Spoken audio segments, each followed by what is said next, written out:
think I'm out of my mind. But you wasting your time.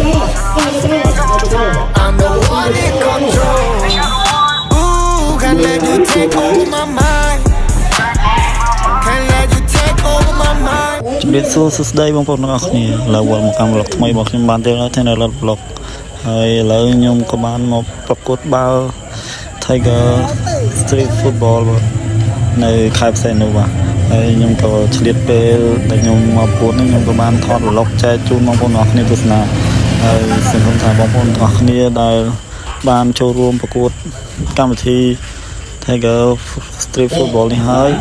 គាត់នឹងនឹករលឹកតាំងពី 4-5 ឆ្នាំមុនបាទដោយសារតែ COVID អញ្ចឹងកម្មវិធីយើងក៏បានដំណើរការរយៈពេល 4-5 ឆ្នាំហើយបាទឥឡូវកម្មវិធីចាប់ដើមបើកដំណើរការវិញមានក្រុមជាច្រើនដែលបានចុះឈ្មោះចូលប្រកួតដែរហើយខ្ញុំអត់ដែលលេងកម្មវិធីនេះទេបាទឥឡូវខ្ញុំក៏ដាក់ពាក្យចូលលេងប្រកួតដើម្បីសាកល្បងឥឡូវសូមបងប្អូនទាំងអស់គ្នាតាមវីដេអូទាំងអស់គ្នាហើយនៅមានវីដេអូបន្ទាប់ទៀតខ្ញុំនឹងធ្វើឲ្យបានច្រើននៅសកម្មភាពផ្សេងៗនៅក្នុងខេត្តផ្សេងនោះទាក់ទងជាមួយនឹងកីឡាហើយជាពិសេសខ្ញុំចូលលេងកម្មវិធីនេះខ្ញុំពិតជាមានអារម្មណ៍ថាសប្បាយរីករាយមែនទែនដោយសារតែបងប្អូនដែលគាត់មកចុះឈ្មោះនោះមានចំនួន5ខេត្តក្រុងបាទតំបន់ជាប់សមុទ្រដោយសារតែគេចែកចេញជា4តំបន់ដើម្បីប្រកួតប្រជែងដើម្បីយកទៅលេងនៅថ្នាក់ជាតិក្រុមដែលឡើងទៅវគ្គ8ក្រុមនៅតាមតំបន់មកហើយក្រុមខ្ញុំអត់បានទទួលបានជោគជ័យទេដោយសារតែយើងលេងអត់ត្រូវបច្ចេកទេសភាគច្រើនអាចនិយាយបានថាដោយសារតែកម្មវិធីនេះថ្មីសម្រាប់ខ្ញុំអញ្ចឹងខ្ញុំពិបាកក្នុងការរៀបចំក្រុមក៏ដូចជាកីឡាករដើម្បីប្រកួតប្រជែងសង្ឃឹមថារដូវកាលក្រោយនឹងជួបគ្នាម្ដងទៀតហើយកុំភ្លេចបងប្អូនទាំងអស់គ្នាមើលវីដេអូនេះហើយកុំភ្លេចជួយ share ទាំងអស់គ្នាបាទចំពោះអ្នកខេត្តផ្សេងនោះពិតជាសប្បាយរីករាយមែនតើហើយនៅមានសកម្មភាពផ្សេងៗទៀតនៅវគ្គបន្តដោយសារតែនេះគឺជាវគ្គដំបូងបាទអញ្ចឹងបងប្អូនទាំងអស់គ្នាកុំភ្លេចតាមវីដេអូបន្តទៀតសូមអរគុណជម្រាបលា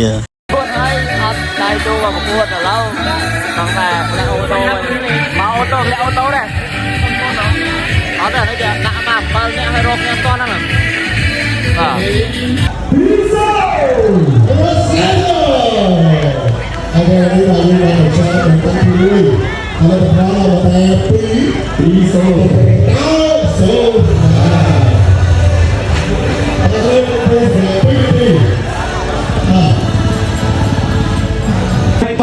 បាទស្លាប់ស្ដាមបោះឲ្យស្លាប់ឆ្វេងបាទគ្រួដោយ21បាទអូទៅហើយបាទបោះឲ្យអ្នកចាំទី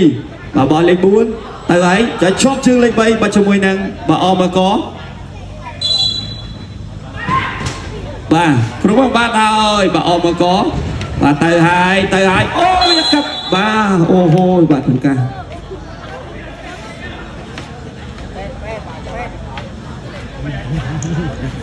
បាទលើនេះកំពុងតែមានបញ្ហាបន្តិច